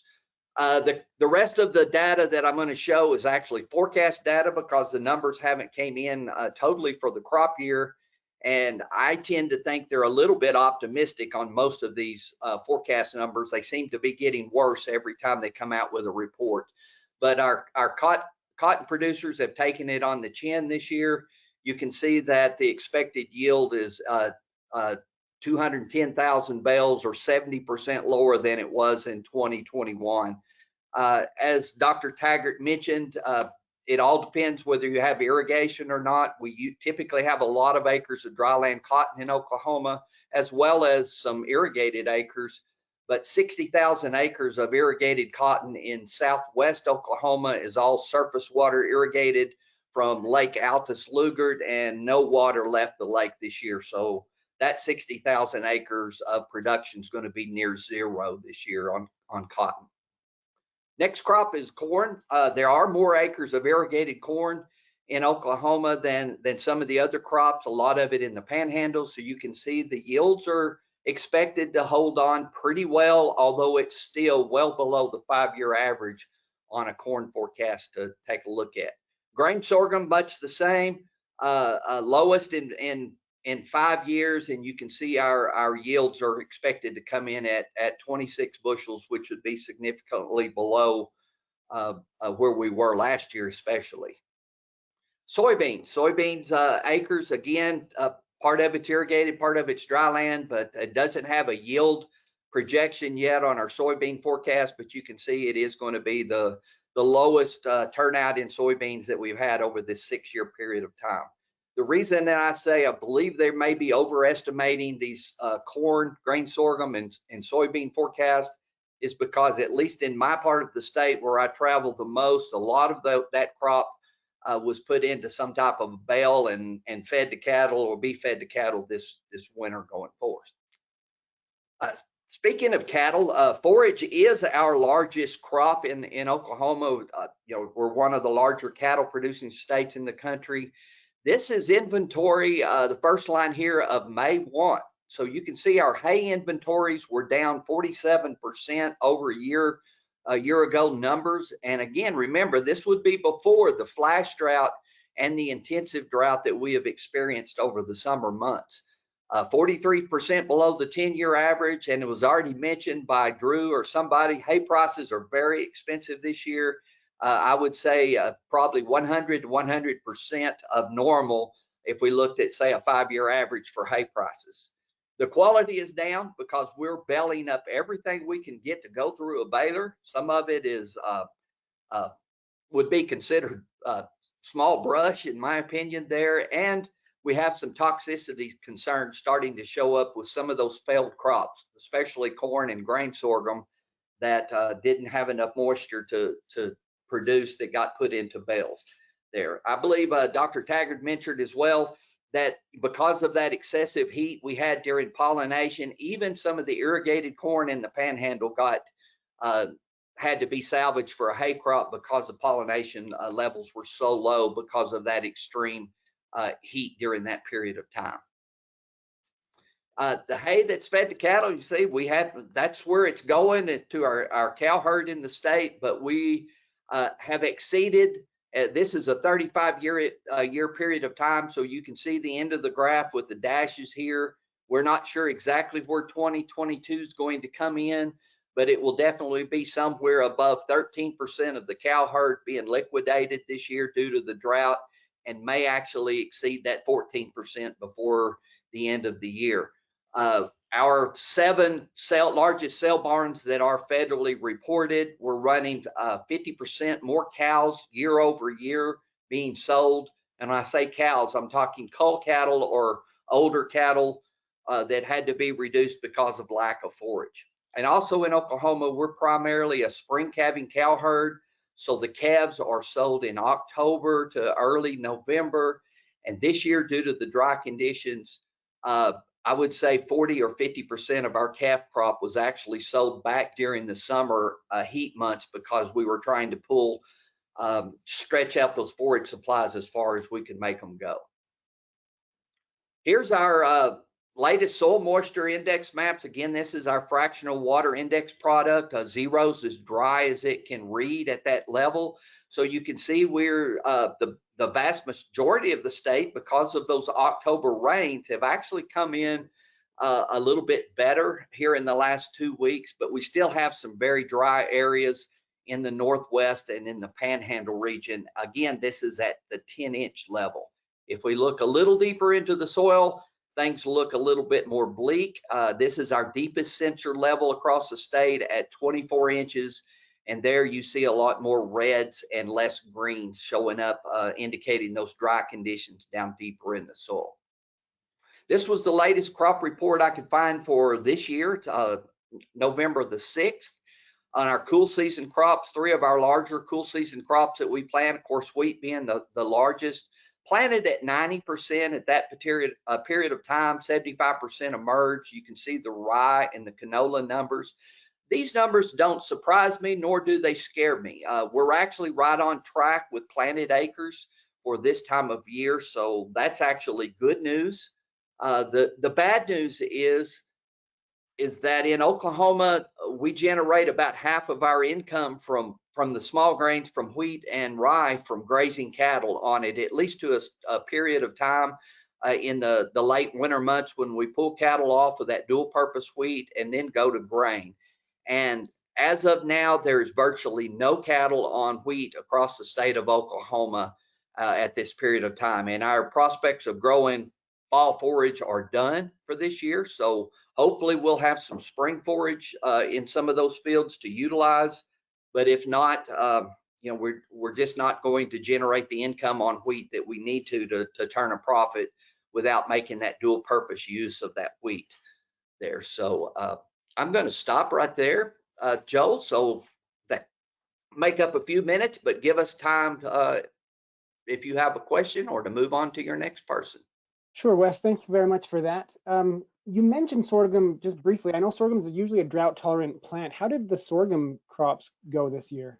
Yeah, as you can see from the slide, our projections are way down from where they were last year. We had an exceptional year last year on production statewide. Prices were good compared to corn, so more acres of grain sorghum were planted versus what we normally have. This year, the production is going to be cut by a third to a half across the state. And again, a lot of that grain sorghum outside of the irrigated panhandle region has been put into a hay crop this year. So Well, if it was fertilized properly for grain production, we have nitrate concerns. That reference to the toxicity that I mentioned as a forage that we're having to watch on those type of crops. Got it. Thank you, Wes. That was great. Now going to move to our final speaker. It's David Sastraj. David leads the technology and data science efforts for the Southern Regional Climate Center. He's also the director of data sciences at Dravis Technologies, one of the team members within the SRCC. His work spans computer science, transportation, and climate informatics. David, really glad you could be here. We look forward to your talk. Go ahead. All right. Can everybody hear me? Yes, we can hear you. Okay. I think my slides are progressing well. So thank you, Joel and John, for this opportunity to present some of the monitoring tools that we've developed as part of the SRCC. And these help you monitor drought. And then I'm gonna also briefly talk about some research-based technologies that we're developing using AI to monitor water reservoirs. And so the first part I'm going to talk about is inland waterways and drought, how it's impacting the navigable sections of the Mississippi River.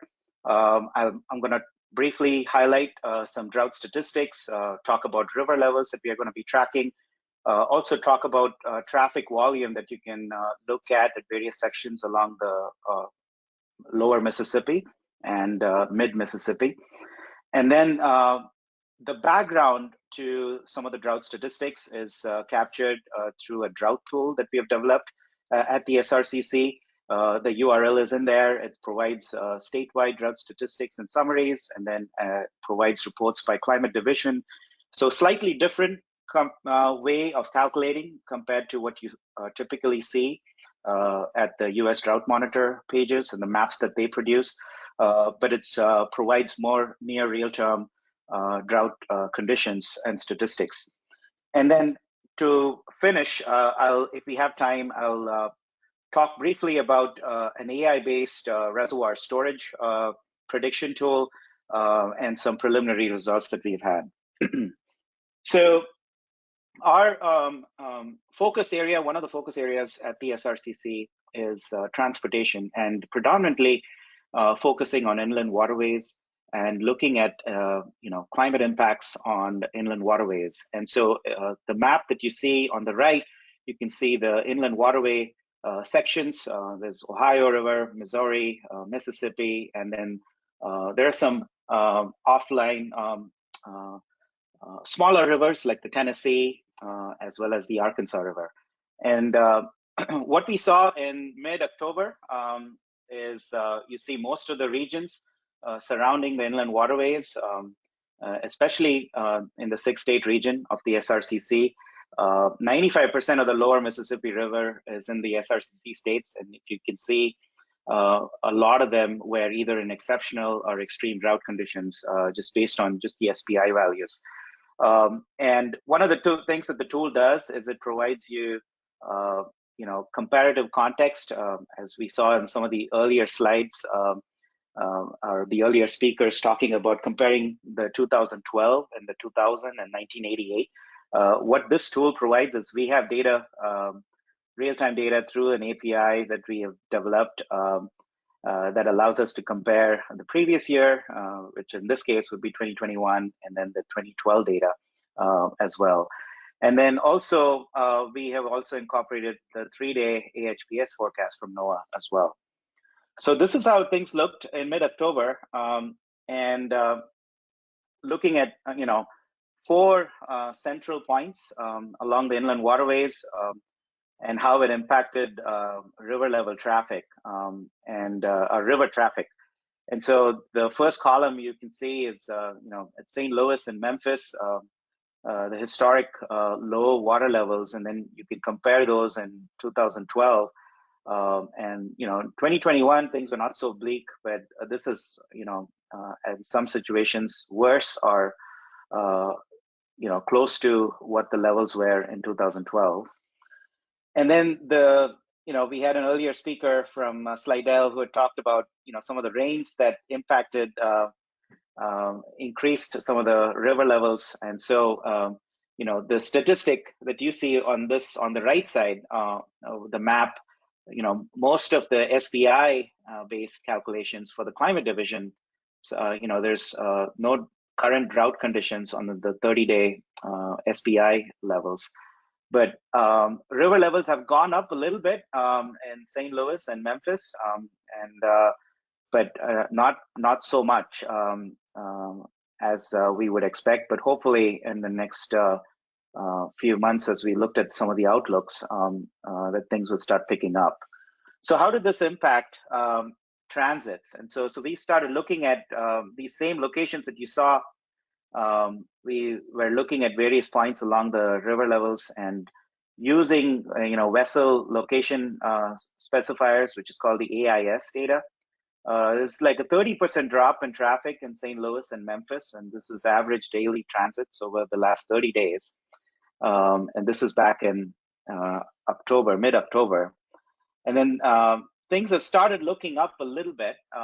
There's been some improvement in the last 4 weeks, and I think that's part of the reason is primarily because of increased water levels in at least the lower Mississippi portion south of Memphis.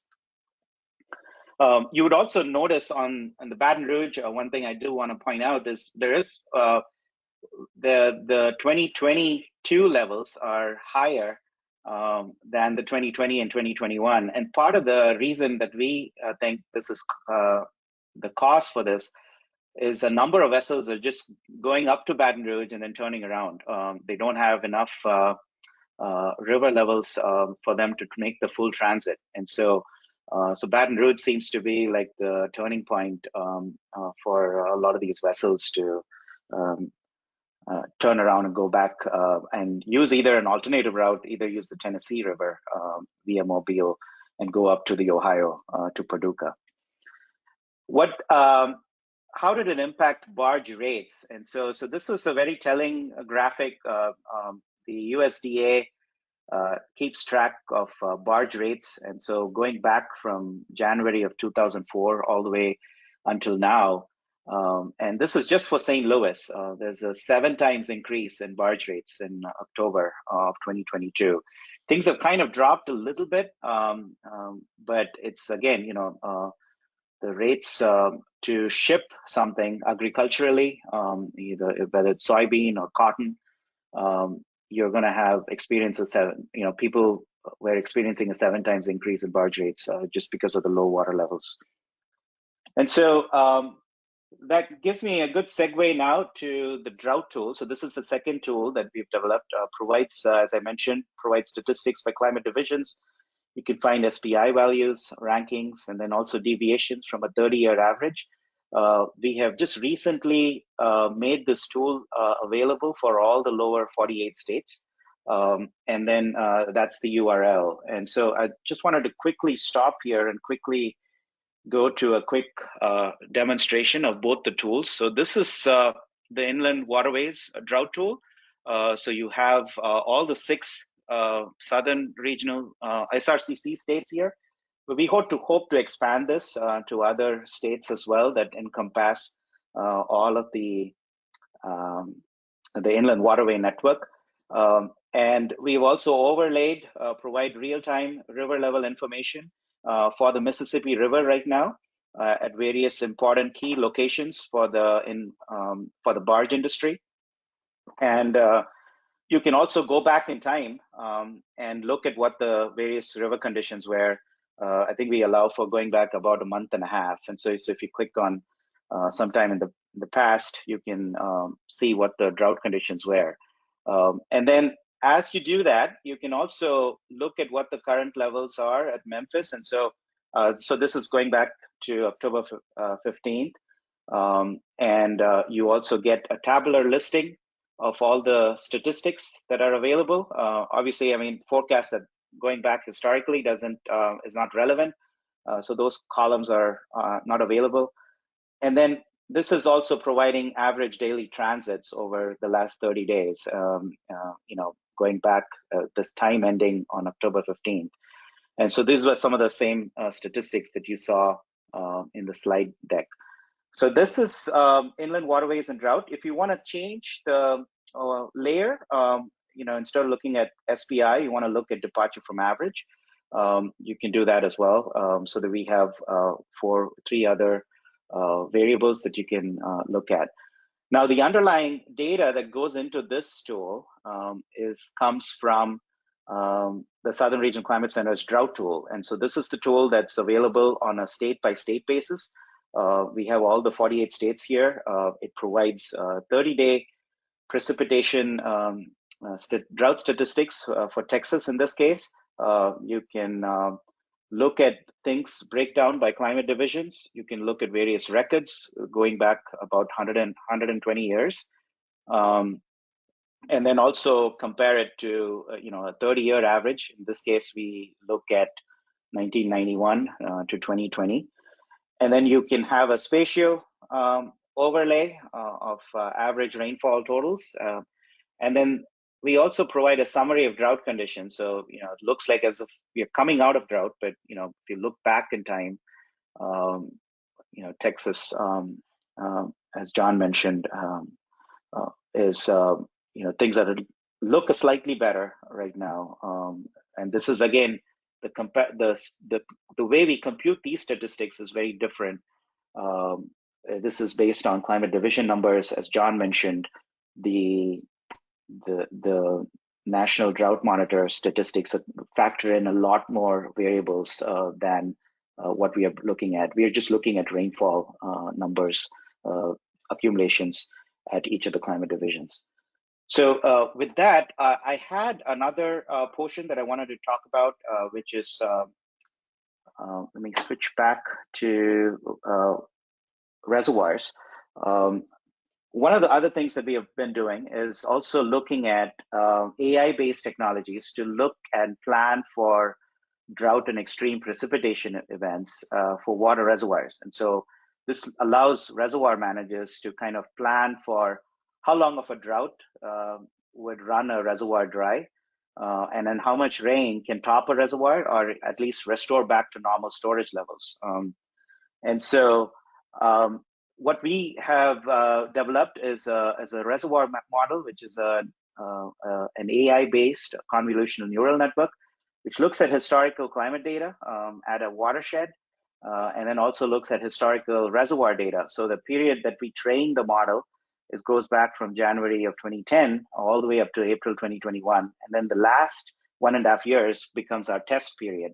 And then we look, it's a hindcast model that looks at, how do we do in terms of predictions? And so we've taken about 3 sites, Lake Georgetown, Lake Conroe, and Joe Pool Lake, 3 reservoirs.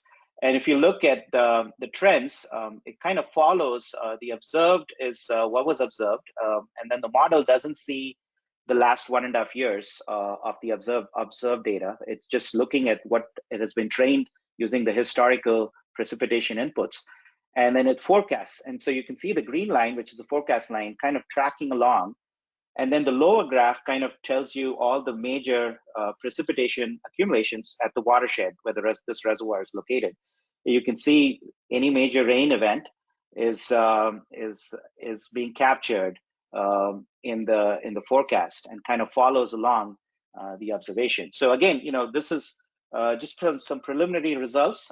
This is Lake Conroe and Joe Pool Lake, and again, these are ways to start planning longer term. So, if you look at the GFS model, it may provide you forecasts up to 16 days in advance. But if you use an AI-based model, you can look at some of the historical scenarios that you've seen, and then also feed in artificially, rainfall regimes that may take place 6 months down the road, and then allow the the prediction model to kind of predict and forecast various scenarios. So some of the initial results that we have been getting have been very promising. And so these are for the 3 reservoirs. The MAPE is the mean absolute percentage error. So it's extremely low mean absolute percentage error over the last 7 days, and then averaged across this 1.5 year period. And I think we are going to continue to keep building upon this technology as part of the SRCC and see where these results take us. So I'll open this up for Q&A. Thanks to the SRCC staff, especially John Nielsen Gammon, for inputs on the product, as well as Travis engineers for the software development involved. And then here's my contact. Thank Joel, you very much, David. That was really interesting and lots of great work that you're doing. Thanks for sharing that with us. We actually haven't had any questions come in, and we're right at time. So I'm going to wrap up right now. But I wanted to thank you again, David, for that talk. Thanks to all of you, the whole audience, for attending today's webinar. And also for your participation and your questions. Just as a reminder, this webinar will be posted online at drought.gov/webinars within the next few days, and I'll send around an email when it's ready. Also, when you leave this webinar, you'll be asked to take a short survey. It's 3 very quick questions to provide your feedback. I'd like to make one final plug for the Mississippi River webinar that's on Friday morning at 10 a.m. Central Time, and I dropped the registration link in the chat box. Thanks again to John Nielsen Gammon for helping to organize today's webinar, and to all of our speakers, John Nielsen Gammon, Jeff Grashel, Nilun Fernando, Drew Daly, Mary Love Taggart, Wes Lee, and David Sastraj. You all gave great presentations, really interesting information. Thanks for taking your time and sharing your expertise with us. I'm Joel Lisenby with NIDIS and Drought.gov. Thank you all for joining us today, and that concludes today's webinar.